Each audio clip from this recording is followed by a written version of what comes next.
Okay, so picture this. You're in this crazy dense mangrove forest, Right. right? And it's like teeming with life. Yeah. That's where we're going today. Sounds intense. It is, it's the Sundarbans, Mm-hmm. and we are diving deep into the world of Bengal tigers, Oh, wow. specifically the ones that call the Sundarbans home. That's so cool. We've got excerpts from a podcast script, actually, called The Majestic Bengal Tiger. Okay. And it really digs into what makes these tigers and the Sundarbans itself so unique. I'm excited to hear about it because it's not your typical tiger habitat, right? Right, exactly. Like when you picture tigers, you don't usually think of mangroves. Yeah, more like lush jungles, you know. Or like grassy plains. Totally. So this is going to be fascinating, I think. Definitely. So I guess first things first, what even is a Bengal tiger? Like what makes it special? Okay, so yeah, y'all know those stripes, those iconic stripes, right? But there's more to it. Mm-hmm. Bengal tiger is actually a subspecies, Panthera tigris. Wow. It's kind of like dog breeds, you know? Like, they're all dogs, Right. but each breed has, you know, its own thing, its own traits that make it suited for something specific. Right. Yeah. Like a job or an environment. Yeah. Bengal tigers, they've evolved to thrive in this really challenging, ever-changing landscape. Because the Sundarbans. Exactly. And our source today is really focused on the Bangladeshi side of this huge forest. Okay. Specifically, these districts, Satkhira, Khulna, and Bagerhat. Have you heard of those? I have, yeah. They're like right in the heart of it. Yeah, they are. And so what is it about this specific area that makes it such a haven for these tigers? Well, close your eyes for a second. Imagine this. Okay. It's where salt water meets fresh water, Mm. creating this crazy maze of waterways and islands. All these islands are just covered in mangroves, and the tides are constantly rising and falling. That's wild. Yeah, reshaping the landscape all the time, so it's like never the same. Right. It's the Sundarbans, a UNESCO World Heritage Site, you know, Oh, yeah. because of this crazy ecosystem. I can see why. And for Bengal tigers, it's like paradise, tons of food, like deer, wild boar. Okay, the usual suspects. Yeah, but get this, even fish. Wait, what? Yeah, Tigers eat fish? you wouldn't think so, right? But in the Sundarbans, yeah. That's so cool. And the dense vegetation, it's like the perfect hiding spot. They Right. can ambush their prey. Makes sense. Plus, it's super remote, so not a lot of humans bothering them. Okay, hold on. We got to go back to the tigers fishing for a second. Oh, yeah, it's pretty amazing.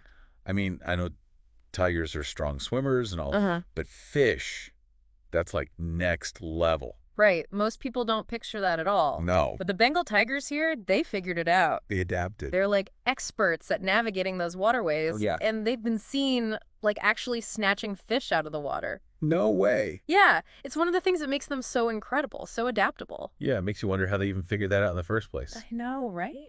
Like, necessity is the mother of invention. Speaking of which, our source mentioned something about limited freshwater in the Sundarbans. Oh, yeah, that's a good point. How do they deal with that? So, get this. They've adapted to drinking brackish water. What's that? It's this mix of salt water and fresh water. Oh, okay. It's not ideal, obviously, but it works for them. Wow. You wouldn't see a Siberian tiger doing that, you know? No, not at all. It really shows how the Sundarbans has shaped these tigers over time. It's like they're perfectly in tune with their environment. Yeah, like a perfect balance, predator and environment. But, you know, our source also mentions a pretty harsh reality. Yeah, These amazing tigers, they're critically endangered. it's true. Only like 100 to 120 left in the Bangladeshi Sundarbans. Scary thought. Yeah, it is. Especially because they're so well adapted, Right. but they can't escape us, you know, human impact. No, unfortunately not. And the biggest threat. Habitat loss, definitely. Of course. Climate change is messing things up, sea levels rising, Right. more salinity, which hurts the mangroves. And then on top of that, Deforestation. Yeah, People clearing land for farming and development, taking away their home. so it's like a double whammy. Yeah, it's us taking their land and climate change, changing what's left. Right. And that leads to something even more tragic, right?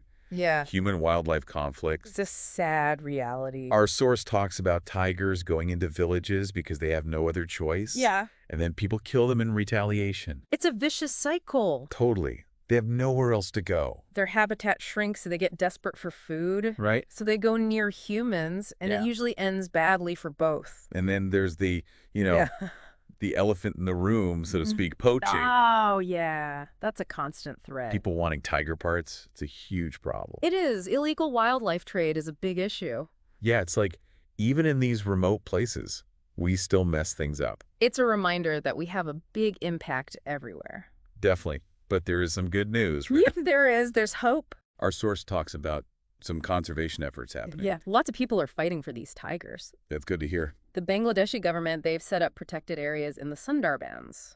Okay. And they're trying to stop poaching patrols and stuff. Mm-hmm. There are also programs working with locals. Oh, that's smart. Yeah, trying to reduce those human-wildlife conflicts, find ways to, coexist. Yeah. Live in harmony. Live sustainably. Exactly. It's amazing that people are doing this work, even though it's such a tough situation. Yeah, it's inspiring. It really makes you think bigger picture. Yeah. It's not just about saving this one species, the Bengal tiger. You got it. It's about saving the whole ecosystem. Exactly. It's about balance. The Sundarbans, it's like a biodiversity hotspot. It is. So many different creatures there, besides the tigers. Tons of cool stuff. So by protecting the tigers. You're protecting it all. Exactly. Yeah, everything's connected. It's all connected. So as we wrap up our deep dive here into the world of these amazing Bengal tigers of the Sundarbans, I'm left with a question for you and for anyone listening, really. Okay. If you could choose one conservation effort, just one, to make sure these tigers survive, what would it be and why? That's a tough one. Yeah. But it's worth thinking about. It is, because it's a complex issue.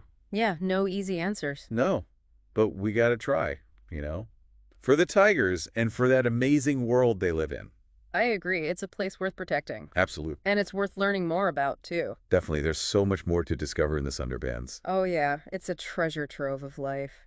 So keep exploring, folks, and keep those amazing Bengal tigers in your thoughts. And keep learning. Yeah, and keep learning. That's what it's all about. Absolutely.